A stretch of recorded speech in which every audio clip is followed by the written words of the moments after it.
नमस्कार मैत्रिणींनो, मी आज करते शेवग्याच्या शेंगा। सगळ्यात पहिलं कढईत पाणी ओतून घेते।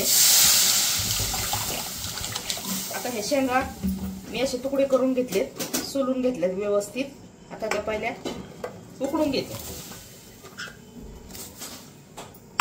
त्यामध्ये टाकायचं थोडंसं तेल, 1 चमचा तेल टाकले आणि थोडंसं चवीपुरतं मीठ, आणि ह्या आता छान अशा उकडून घेते, अर्धवट शिजवून घ्यायच्या।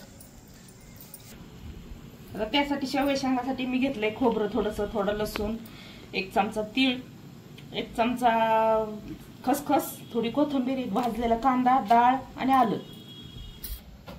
तर खोबरं सगळ्यात पहिलं मी खोबरं भाजून घेते। थोडंसं तेल टाकलंय, असं लालसर कलरवर छान असं खोबरं भाजून घेतलंय। आता त्याच तेलात आहे ना डाळ टाकते।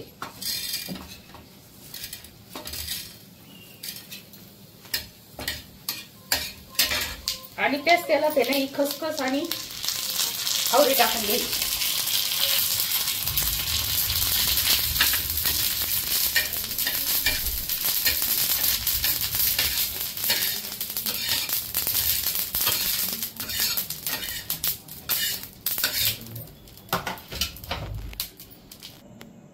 आता हे मसाला आहे ना सगळा मिक्सरच्या भांड्यात घालून आहे ना याची बारीक पेस्ट बनवून घेते। कोथिंबीर, आलं, लसूण सगळं एकत्र टाकायचं।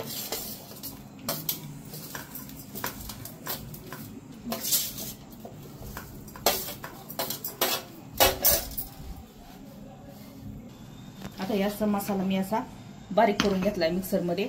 आता इकडं शेंगा अशा उकडून झाल्यात आपल्या। आता कढईतून मी ताटलीत काढून घेते।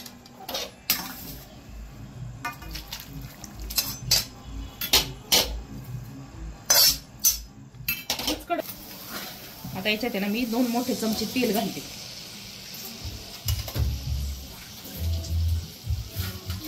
तेल चांगलं गरम झालं की आपण हा वाटून घेतलेला मसाला त्यात टाकते।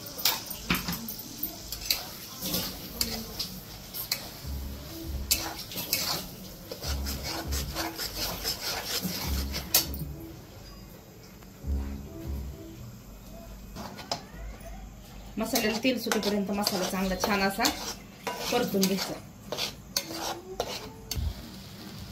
तेल सुटेपर्यंत मसाला चांगला परतून घेतलाय। आता माझा हा घरगुती काळा मसाला त्यात मी टाकून घेते।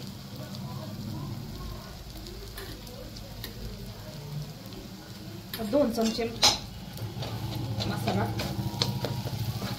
तो पण मसाला छान असा तळून घ्यायचा। आता हा उकडलेला त्याच्यातले उकडलेले शेंगा आहेत त्याच्यातलं थोडंसं पाणी घालून घ्यायचं।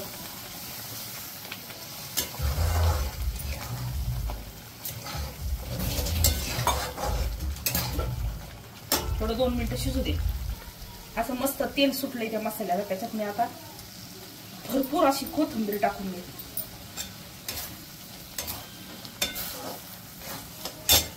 आणि हा राहिलेल्या आपल्या शेंगा आणि पाणी,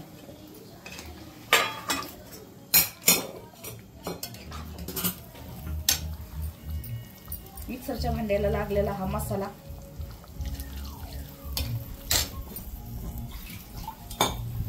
आणि आपल्याला जितका रस्सा पाहिजे तितकं पाणी टाकून घेऊ आपण त्याच्यात।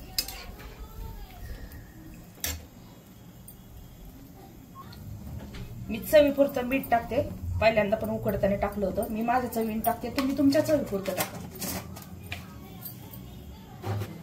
आता ह्याला चांगली अशी छान उकळी फुटून द्यायची आणि मग खाण्यासाठी आपल्या शेंगा तयार आहेत।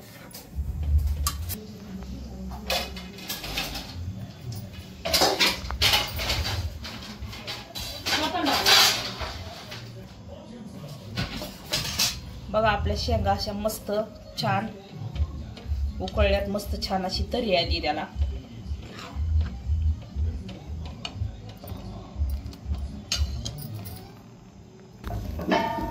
मस्त अशा झाल्यात हे आपल्या काळ्या मसाल्यातल्या शेवग्याच्या शेंगा। आम्ही पण खाल्ल्यात अशा मस्त झणझणीत शेंगा, तुम्ही बी बनवून खा।